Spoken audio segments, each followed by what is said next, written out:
So, Dr. Blazer, thank you for joining us. Is this a first wave, a second wave? What can you tell us about where we are in this pandemic?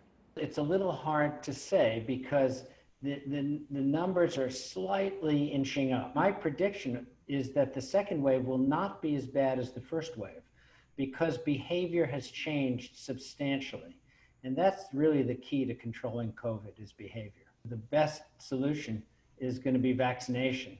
And if all of us can wait for vaccination and not get exposed and not get sick and not run the risk of dying, that's gonna minimize the number of deaths that we're gonna see. There are many people who are kind of worried that there's a rush to get a vaccine before it may be safe. Because of the severity of the COVID situation, everyone wants a vaccine yesterday. Fortunately, major manufacturers of a vaccine have said, we will not be rushed. We're going to do all the necessary safety steps. And I believe it. And in fact, we at Rutgers are participating in a vaccine trial also. We are committed to a safe vaccine. A safe and effective vaccine will cut down the number of people dying. So that it's the single most important step that will kind of minimize social distancing and masks. But I think we're going to have to do all of it combined, at least for some time. Thank you so much, Dr. Blazer.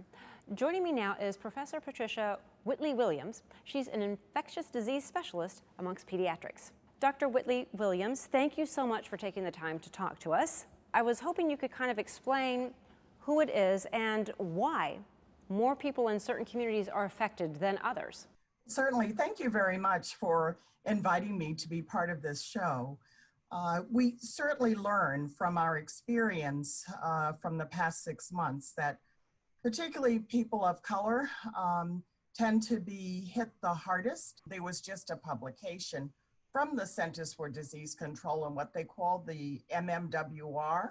And it talked about the 121 deaths that were associated with COVID-19 in children. Among those 121 pediatric deaths, children under 21 years of age, there was also a disproportionate number of those deaths that occurred in Black and brown children. But we also know that there are many people who work what we call essential workers, who may work out in the public, such as transportation, or work in the hospitals, and have various jobs that actually give them more exposure to the public. It's essential because that parent has got to continue to pay rent, yet you've got children who you might have to put in a daycare or hire sitters. How big are those factors weighing in?